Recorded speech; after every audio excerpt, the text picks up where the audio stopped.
What's up, tubers? Today we're going to be talking about two different problems with a 2000 Ford F-150. And the first problem is the brake light stays on the dashboard. And if you've checked everything possible to make sure that everything is in working order, you make sure you have the proper amount of brake fluid, you want to come down here and pull this brake release, and at the same time go in here and make sure that that line is not really loose. Don't be afraid to grab it. If you find a lot of slack in that line, then it needs to be replaced. Most people make the common mistake of watching YouTube, and a lot of folks will tell you that you need a new brake light switch. Your local shop may have even told you this. If you go to the rear of your vehicle and you have someone press on the brakes for you, and if the back brake lights light up, then you don't need a brake light switch. It works fine. What the problem is behind the dashboard on the cluster, there's an electrical connector, and it's common in these Fords. And what happens is when that electrical connector goes bad, it will cause that light to stay on.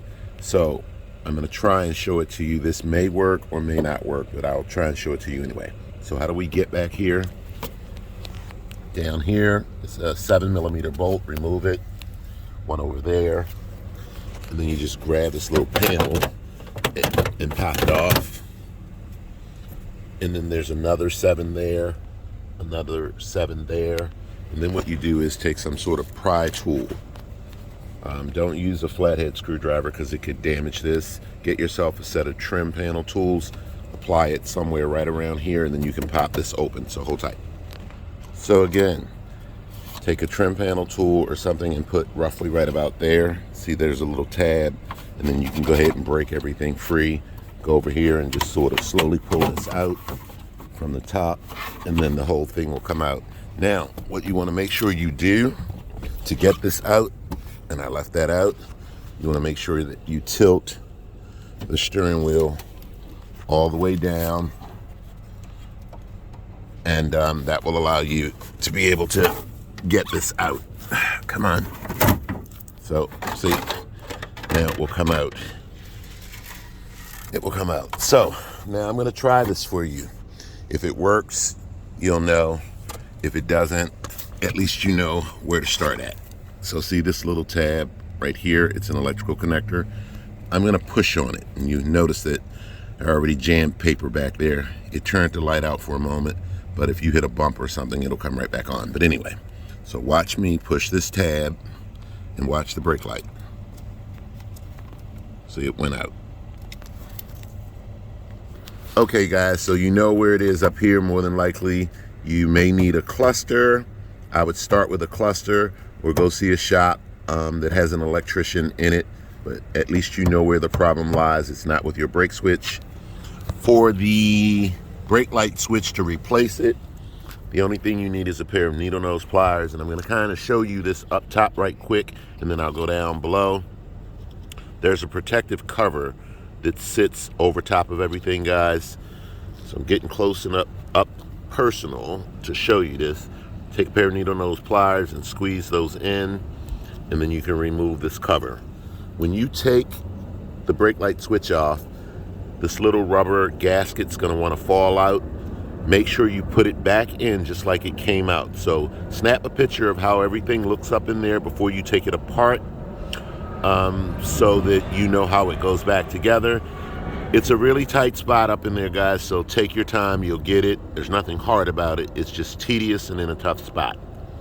The electrical connector has one of these little tabs on it that you just push down, and then you simply pull this away. So let's go down there right quick, and then we can wrap this up. Okay, guys, I just wanted to show you that first.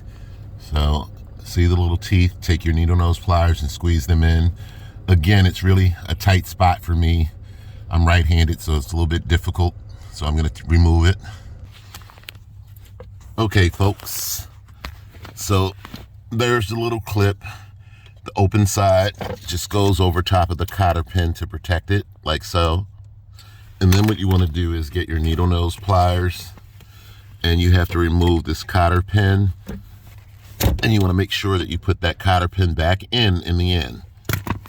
Notice that the brake light switch sits, once you put it on, it sits all the way against this flush.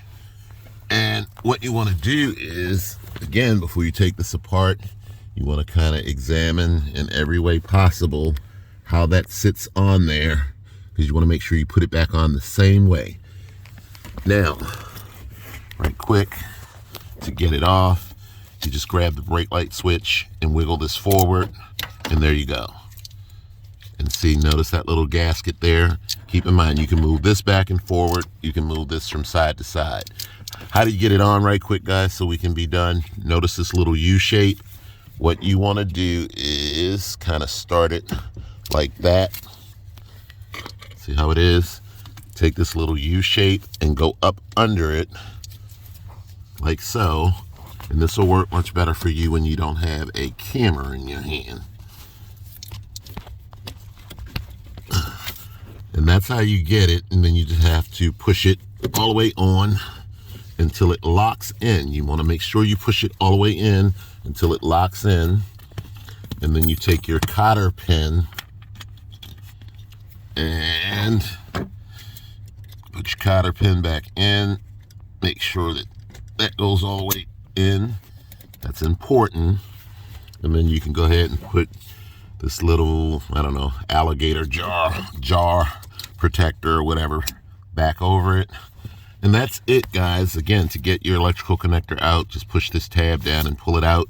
Before you start this job, make sure you take some wheel chucks, block the front wheel to keep the vehicle from moving forward, and the back wheel to keep the vehicle from moving backwards. Because once you disengage this, I've seen people actually put these vehicles in, or try to put these vehicles in gear, and then you won't be able to stop. So very important, make sure you block the wheels. And that's it. So I hope today's video has been helpful. Thanks for watching.